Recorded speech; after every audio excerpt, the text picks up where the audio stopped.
안녕하세요. 하루 필수 말씀 충전 하필 큐티 조종환입니다. 오늘 함께 나눌 하나님 말씀은 사도행전 22장 12절에서 29절까지 말씀입니다. 거기에 아나니아라는 사람이 있었습니다. 그는 율법을 따라 사는 경건한 사람으로 거기에 사는 모든 유대 사람에게 칭찬을 받는 사람이었습니다. 그가 나를 찾아와 곁에 서서 형제 사울이여 눈을 뜨시오 하고 나에게 말하였습니다. 그 순간에 나는 시력을 회복하여 그를 쳐다보았습니다. 그때에 아나니아가 내게 말하였습니다. 우리의 조상의 하나님께서 당신을 택하셔서 자기의 뜻을 알게 하시고 그 의로우신 분을 보게 하시고 그분의 입에서 나오는 음성을 듣게 하셨습니다. 당신은 그분을 위하여 모든 사람에게 당신이 보고 들은 것을 증언하는 증인이 될 것입니다.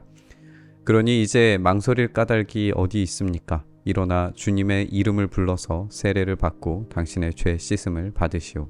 아나니아에 대한 소개 또한 이 율법을 따라 사는 경건한 사람입니다. 사도 바울은 그리스도인들이 율법을 폐기하려고 한다라고 하는 그런 오해와 음모를 꾸미는 시도에 대해서 그것은 오해라는 사실을 계속해서 반복해 이야기하고 있는 걸 보게 됩니다. 부활의 주님은 율법을 폐기하시는 분이 아니십니다. 오히려 율법을 완성하시는 분이시죠. 예수님을 따르는 자들도 율법을 거부하고 폐기하는 자들이 아닙니다. 오히려 전통을 소중하게 생각하고 경건하게 지킴으로써 유대 사람들에게 칭찬받을 만한 행동을 하는 자들이라는 것을 명백히 보여줍니다.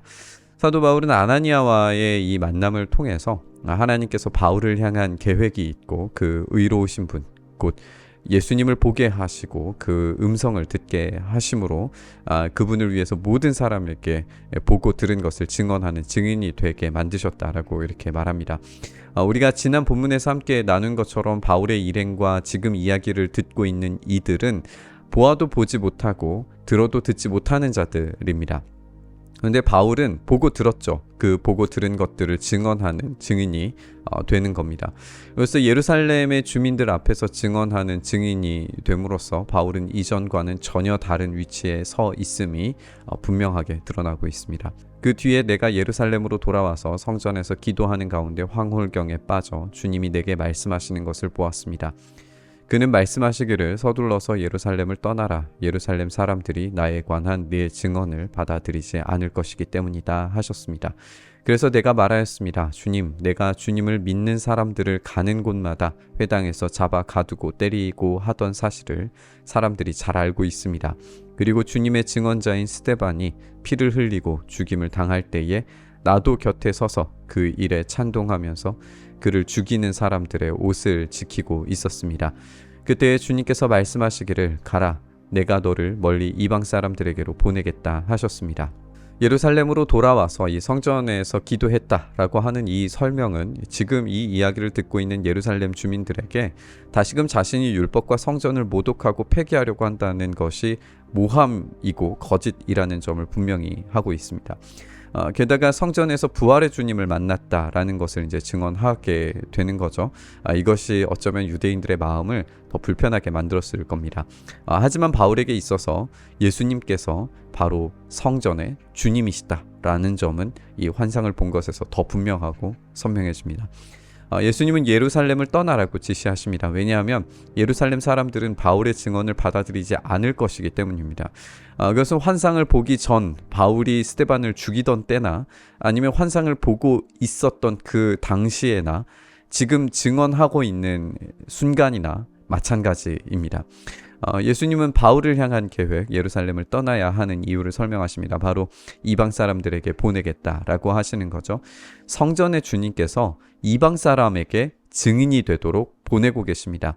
성전은 이제 유대인들에게만 효력이 있는 게 아닙니다. 모든 사람들에게 참 성전이신 분의 영광의 효력이 전달될 겁니다. 사람들이 바울의 말을 여기까지 듣고 있다가 이런 자는 없애버려라, 살려두면 안 된다 하고 소리를 질렀다. 그리고 그들은 고함을 치며 옷을 벗어 던지며 공중에 먼지를 날렸다. 그때 천부장이 바울을 병영 안으로 끌어들이라고 명령하였다. 그리고 그는 유대 사람들이 바울에게 이렇게 소리 지르는 이유를 알아내려고 바울을 채찍질하면서 캐물어 보라고 하였다. 그들이 채찍질을 하려고 바울을 눕혔을 때에 바울은 거기에 서 있는 백부장에게 로마 시민을 유죄 판결도 내리지 않고 매질하는 법이 어디에 있소 하고 말하였다. 예루살렘 사람들은 바로 그 성전의 주님이신 예수님을 인정할 수가 없습니다. 오히려 사람들의 분노를 폭발하게 만들어 버렸죠. 사람들은 고함을 치고 옷을 벗어 던지고 공중에 먼지를 날립니다. 마치 스데반을 돌로 치려고 했던 상황, 또는 예수님을 향해서 십자가에 못 박으라고 소리치는 무리들을 떠올리게 만듭니다. 상황이 긴급해지는 것을 보자 이 천부장은 바울을 병영 안으로 끌어들이라고 명령을 하죠. 천부장이 히브리어 전체를 이해했을지는 사실 의심스럽습니다. 따라서 이 채찍을 때림으로써 고문을 통해서 진상을 파악하려고 시도하는 것이었을 겁니다. 시민들이 폭발한 이유가 어쨌든 잡혀있는 이 사람 때문이라고 판단했기 때문이겠죠. 이제 바울은 유대인들과 완전히 분리된 상태가 되었습니다. 그렇기 때문에 자신이 로마 시민권자라는 사실을 꺼냅니다.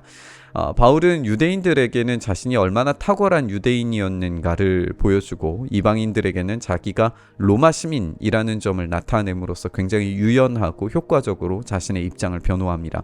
모든 것은 증언을 위한 도구로 사용되고 있다라는 점을 우리가 주목해서 살펴봐야 할 것 같습니다.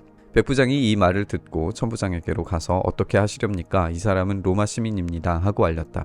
그러자 천부장이 바울에게로 와서 내게 말하시오. 당신이 로마 시민이요? 하고 물었다. 바울이 그렇다고 대답하니 천부장은 나는 돈을 많이 들여서 이 시민권을 얻었소 하고 말하였다. 바울은 나는 나면서부터입니다 하고 말하였다. 그러자 바울을 신문하려고 하던 사람들이 곧 물러갔다. 천부장도 바울이 로마 시민이라는 사실을 알고는 그를 결박해 놓은 일로 두려워하였다. 백부장은 천부장에게 가서 바울이 로마 시민권자라는 사실을 보고합니다. 그러니까 이 천부장은 사실관계를 확인을 하죠. 자신은 돈을 주고 로마 시민권을 샀다라고 말함으로써 사실 이 시민권을 얻기가 얼마나 힘든 일인지에 대해서 이야기해주고 있어요. 하지만 원래는 이 시민권을 돈 주고 사는 그런 형태로 얻을 수는 없었습니다.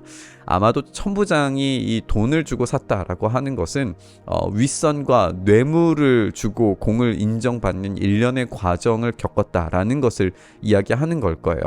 하지만 바울은 태어나면서부터 로마 시민이었다라는 것을 밝힘으로써 천부장과는 사실 비교되지 않는 더 공고한 시민권자라는 사실이 확실해집니다. 그것을 어떤 방식으로 확인했는지에 대해서는 오늘 본문에서 자세히 알려주지 않음으로써 이제 알 수는 없지만 어쨌든 천부장이 로마 시민 바울을 인식함으로써 당황한 것은 분명하죠. 로마 시민이 주장할 수 있는 혜택은 재판권에 대한 주장입니다. 따라서 함부로 재판을 열려고 했던 자신의 시도는 매우 불리하게 작용될 수밖에 없었습니다. 바울은 자신의 목숨이 위태한 상황일 때 로마 시민권자라는 사실을 꺼내지 않았었습니다. 그것이 오히려 유대인들에게 역효과가 날 수 있다는 사실을 이전의 선교 여행 과정에서도 계속해서 보았기 때문이었겠죠. 다시 말해서 바울은 복음이 전해질 수만 있다면 자신의 목숨도 전혀 아까워하지 않습니다. 자신이 보고 들은 것에 대해서 용기 있게 전할 줄 알았어요. 믿음이 없는 시대임과 동시에 믿는 것에 목숨 거는 단호한 용기도 찾아보기 힘든 우리의 시대에 이 바울의 유연하면서도 단호한 용기는 굉장히 많은 도전을 줍니다.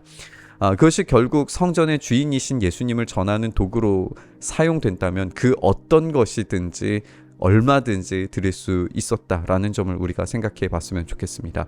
그렇게 우리가 유연하면서도 단호한 믿음으로 예수님의 복음을 전하는 삶, 그렇게 우리의 삶의 전체의 도구들이 복음을 위해서 사용되는 삶을 살아갈 수 있기를 간절히 바라고 소망하면서 우리 묵상의 자리로 나아가시죠.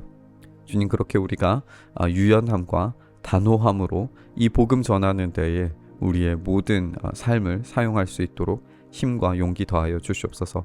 그렇게 우리의 삶의 전부가 드려져서 오직 유일하신 주님의 놀라우신 통치와 일하심이 드러나며 그 안에서 하나님의 다스리심 안에 사는 것이 얼마나 큰 기쁨과 감사와 참된 자유를 가져다 주는지를 깨달을 수 있도록 은혜 더하여 주시옵소서. 그렇게 우리가 복음을 위해 사는 삶 살기를 간절히 바라고 소망하며 우리 주님 예수님 이름으로 기도드리옵나이다. 아멘.